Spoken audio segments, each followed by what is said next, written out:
Hello everyone, welcome back to study Funda. आज का हमारा टॉपिक था promoting rural tourism in India. I hope आप लोगों ने इसके ऊपर अभी तक ऐसे अटेम्प्ट कर लिया होगा। चलिए पहले इसके ऊपर थोड़ी इन्फॉर्मेशन डिस्कस करते हैं। आज की क्लास में हम इन्फॉर्मेशन डिस्कस कर लेंगे तो आपके पास फॉर्डर मटेरियल होगा, ताकि इसके ऊपर अगर सपोज़ रिपोर्ट राइटिंग का कोई टॉपिक है या कोई ऐसे टॉपिक आए तो आप दोनों ही अटेम्प्ट कर पाए। तो आज की क्लास का हमारा एम रहेगा इसके ऊपर कंटेंट डिस्कस करना। चलिए स्टार्ट करते हैं।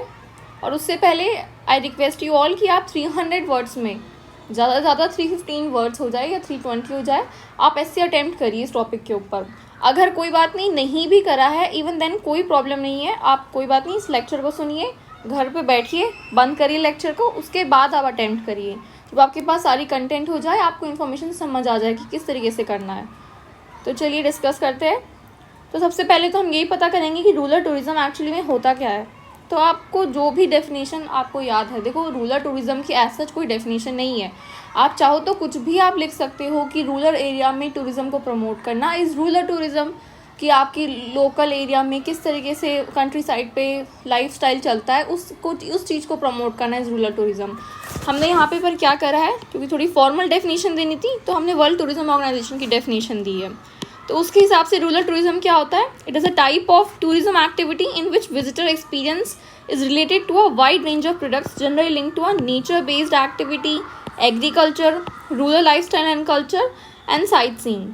तो देखिए ये सब आपको बताना है। अगर आप लोगों के पास टाइम है और आपको लग रहा है आपसे ये डेफिनेशन याद हो जाएगी तो आप इसे कर सकते हो, नहीं भी होती है तो जो बेसिक डेफिनेशन आपको समझ आती है आप वो लिख सकते हो। यहाँ पे हमने WTO की डेफिनेशन ली है। अब सबसे पहले बात आती है कि हम रूरल टूरिज़्म को प्रमोट क्यों करना चाहते हैं। ऐसा क्या है जो हम रूरल टूरिज़्म को प्रमोट करके अचीव कर लेंगे, उसका पोटेंशियल क्या है, बेनिफिट्स क्या है उसके। तो सबसे पहला बेनिफिट तो यही है कि क्रिएशन ऑफ जॉब्स होगी। देखो आज के टाइम पे क्या है, rural area out migration witness कर रहा है। आउट माइग्रेशन का मतलब कि जो न्यू जनरेशन है वो रूरल एरिया से बाहर निकलना चाह रही है, क्योंकि रूरल एरिया में एम्प्लॉयमेंट अपॉर्चुनिटीज़ अवेलेबल नहीं है। तो रूरल एरिया में एक्चुअली में सिर्फ जो ओल्डर जनरेशन थी वो रह गई है और जो यंग जनरेशन थी वो बाहर निकल गई है। तो ये एक रीज़न है कि अगर आप रूरल टूरिज़्म को प्रमोट करोगे तो वहाँ पे एम्प्लॉयमेंट अपॉर्चुनिटी बनेगी। तो जो वहाँ पे आउट माइग्रेशन हो रहा है वो कुछ हद तक आप उसे रोक सकते हो, ताकि जो जॉब का बर्डन है सिटीज़ में, जो आसपास की टायर सिटीज़ है उन पर जो बर्डन है पॉपुलेशन का वो कम हो सके। Creation of jobs and preventing out migration of younger elements from rural area to main city in search of employment, ये सबसे पहला पॉइंट है। सेकेंड पॉइंट है, it helps in revitalising local art and craft and thereby preventing traditional occupation from being lost. देखो इसका एक simple सा example देखते हैं। अभी फ़िलहाल के टाइम पे जो लोग भी ट्रेडिशनल ऑक्यूपेशन फॉलो करते हैं उन्हें ये पता होगा कि आज के टाइम पे क्या होता जा रहा है कि ये कहीं ना कहीं लॉस्ट होती जा रही है, क्योंकि जो आगे जनरेशन्स आ रही है ना उन्हें इस ट्रेडिशनल ऑक्यूपेशन में कोई इंटरेस्ट नहीं है। ठीक है, गवर्नमेंट बहुत ज़्यादा प्रमोट कर रही है कि हम चाहते हैं कि जो हमारी ट्रेडिशनल ऑक्यूपेशंस है, अलग अलग तरह के लोकल हैंडीक्राफ्ट्स वगैरह है, आर्ट एंड कल्चर है, वो लॉस्ट ना हो। बट जो न्यू जनरेशन आ रही है इन ऑक्यूपेशन को प्रैक्टिस करने वालों की, वो कहीं ना कहीं बहुत ज़्यादा इसमें इन्वॉल्व नहीं होना चाहती, क्योंकि मॉनेटरी बेनिफिट बहुत ज़्यादा नहीं है, तो वो बाहर निकलना चाहती है साइकिल से। तो हम चाहते हैं कि वो ट्रेडिशनल ऑक्यूपेशन हम लॉस्ट ना हो, उस जो वहाँ की लोकल आर्ट एंड क्राफ्ट है हम उसे दोबारा एक तरीके से री एनर्जाइज कर सके, इसलिए हम रूरल टूरिज़्म को प्रमोट कर रहे हैं। थर्ड पॉइंट है, the focus of rural tourism is on sustainability. देखो अब अगर आप नोट करो तो आज के टाइम पे सब इस सिटी की हश हश से ना भागना चाहते हैं। वो भागकर ऐसी कंट्री साइड में जाना चाहते हैं जहाँ पे थोड़ा पीस एंड कामनेस हो, क्योंकि वो उनका ये मानना है कि हम पहाड़ों में क्यों जा रहे हैं। आज के लोग, दिल्ली एनसीआर के लोग बार बार भाग के पहाड़ों में क्यों जाते हैं, क्योंकि वहाँ पे एक काइंड ऑफ सेरेनिटी मिलती है आपको इस हश से भाग के बाहर निकलना है। तो ये हम कहना चाह रहे हैं कि रूरल टूरिज़्म वो ही पीस एंड कामनेस आपको प्रोवाइड करवा सकता है। The focus should be on sustainability bye avoiding large scale infrastructure development and limited private sector participation. Instead, efforts would be to rope in local resources and communities to provide a unique organic experience। मतलब कि जिस तरीके का country side आप visit करना चाहते हो उसका ट्रू एक एक्सपीरियंस आपको मिले। ट्रू का एक्सपीरियंस मतलब कि जैसा है वो वैसा ही मिले। ऐसा नहीं हो कि वहाँ पे प्राइवेट सेक्टर का पार्टिसिपेशन इतना आ गया जी, कहने के लिए तो रूरल टूरिज्म प्रमोट कर रहे हैं, वहाँ पे 5 स्टार होटल बने हुए हैं। तो आप वहाँ पे क्या ही आप रूरल एरिया को विटनेस कर पाओगे। एक तरीके से देखा जाए तो कोई वहाँ पे तो कुछ बात नहीं होगी इस तरीके की। तो चलिए अगला पॉइंट देखते हैं। अगला पॉइंट है give a better glimpse of India's diverse culture and rural heritage. अच्छा, रूरल टूरिज़्म या एग्रो टूरिज़्म ना बहुत ज़्यादा फेमस है फॉरेन टूरिस्ट में, क्योंकि उनका ये मानना है एशियन कंट्रीज़ बहुत रिच है कल्चर में। जो सर्जन कमेटी की मेरे ख्याल से रिपोर्ट आई थी 1946 की, तो उन्होंने भी ये कहा था कि इंडियन कल्चर बहुत ज़्यादा रिच है। तो अगर हम चाहते हैं कि वो आगे मतलब इसे बेनिफिशियल हो, बेनिफिट दे लोगों को, तो हमें इस कल्चर को प्रमोट करना चाहिए। तो वहाँ के जो लोग हैं उनका यही मानना है फॉरेन का कि हम आके कंट्री साइड को विज़िट करेंगे, इको टूरिज़्म में इन्वेस्ट करेंगे।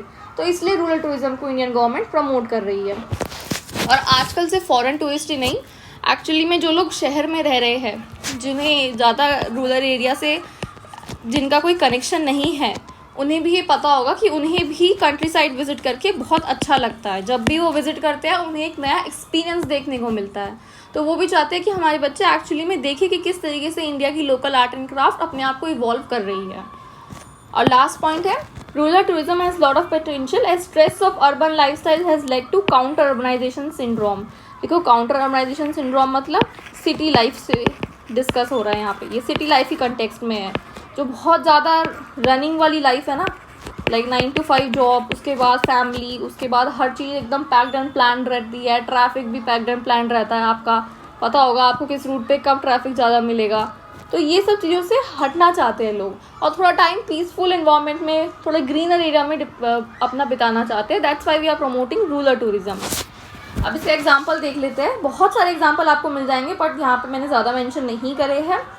एक तो केरला का विलेज जो कि एक योगा सेंटर बन चुका है, famous, it is a very famous yoga centre. Telangana का ट्रेडिशनल वीविंग टेक्निक्स होती हैं यहाँ पे पोचमपल्ली विलेज में। और सबसे इम्पॉर्टेंट मजोलीन असम 2016 से न्यूज़ में रहा है कॉन्स्टेंटली। तो ये आ सकता है, ये रिवर आइलैंड है, तो ये आप लोगों को वैसे भी पता होना चाहिए for your paper 1। This is important, Majuli island. तो ये 3 एग्जाम्पल है, आप लिखना चाहे तो इससे किसी भी तरीके से मेंशन कर सकते हैं। अब चलिए हम चैलेंजेस डिस्कस कर लेते हैं, क्योंकि रूरल टूरिज्म को प्रमोट करना भी इतना इजी नहीं होता है, क्योंकि there are lots of challenges involve in promoting rural tourism. सबसे पहला तो देखो यही है कि इनएडुकेट इंफ्रास्ट्रक्चर है, जैसे कनेक्टिविटी जो है, रोड्स और नेटवर्क जो है वो लिमिटेड है। मोबाइल कनेक्टिविटी के बहुत अच्छे आपके नेटवर्क नहीं होंगे। हो सकता है कि जहाँ तक आपकी डेस्टिनेशन तक आपको पहुँचना है वहाँ तक पूरी रोड ही ना हो, तो आप किस तरीके से जाओगे ना ट्रैवल करके। तो क्या उससे क्या दिक्कत आती है कि जो क्वालिटी सर्विस जो फॉरेन टूरिस्ट आते हैं, जो टूरिस्ट आते हैं, जो उन्हें मिलनी चाहिए वो उन्हें नहीं मिल पाती है। तो कहीं ना कहीं उनका टूरिज़्म की जो एक्टिविटी है वो हैम्पर होती है। सेकेंड पॉइंट है नेगेटिव इम्पैक्ट भी हो सकता है इंटेंसिव टूरिज्म एक्टिविटीज़ का। देखो, इसका सबसे बेस्ट एग्जाम्पल है end of life cycle approach. बहुत सारे, जैसे जोशीमठ इसका परफेक्ट एग्जाम्पल है। जोशीमठ में क्राइसिस जो हो रहे हैं ये किस वजह से हो रहा है कि क्योंकि फॉल्टी ड्रेनेज सिस्टम है।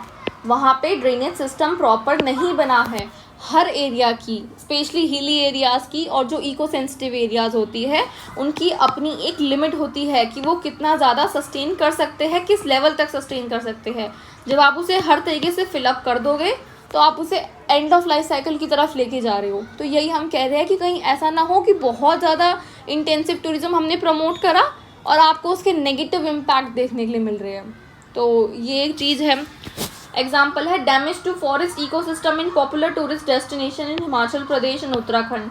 ठीक है, उत्तराखंड में आप जोशीमठ का एग्जाम्पल दे सकते हो। उसके बाद है third point, rural women and farmers have इनएडिक्वेट knowledge. देखो, ये पॉइंट है आपका अवेयरनेस से रिलेटेड। बहुत ही ज़्यादा लिमिटेड अवेयरनेस है, अवेयरनेस बहुत ज़्यादा है ही नहीं कि रूरल टूरिज्म को एक्चुअली में हम प्रमोट कैसे कर सकते हैं।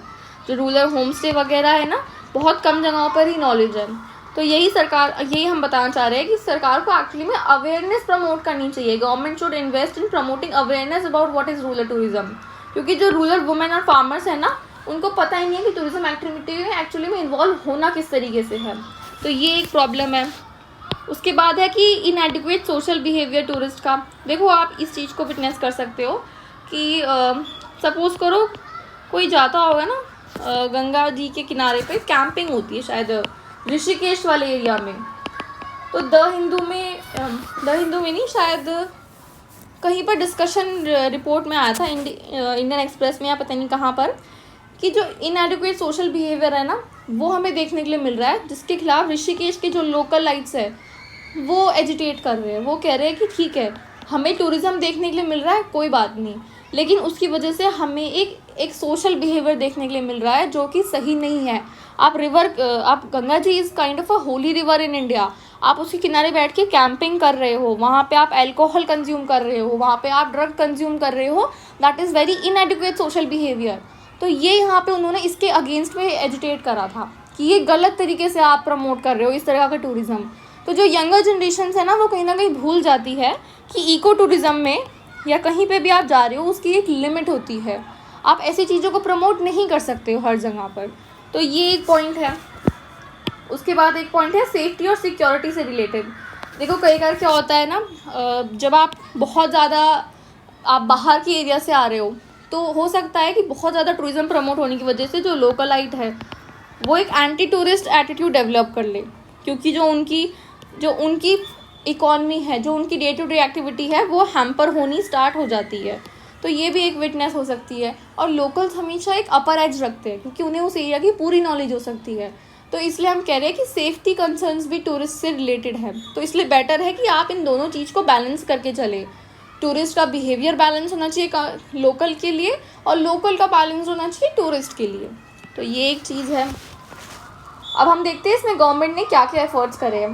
देखो रिसेंटली ये करा है गवर्नमेंट ने 6 सब एरिया बनाए हैं जहाँ पर हम रूरल टूरिज़्म को प्रमोट कर सकते हैं। वो कौन कौन से हैं? Agri tourism, art and culture, eco tourism, wildlife, tribal tourism and home stays. देखो फ़िलहाल मैं एक बात बताऊँ, एग्री टूरिज़्म इंडिया में बहुत फेमस हो रहा है। एंड मैं यहाँ कोट करना भूल गई हूँ डेटा, आपको कहीं मिले तो आप कोट करना, कि 2030 तक हमें बहुत अच्छा जीडीपी में इसका इन्वेस्टमेंट देखने के लिए मिल सकता है एग्री टूरिज़्म से ही खाली।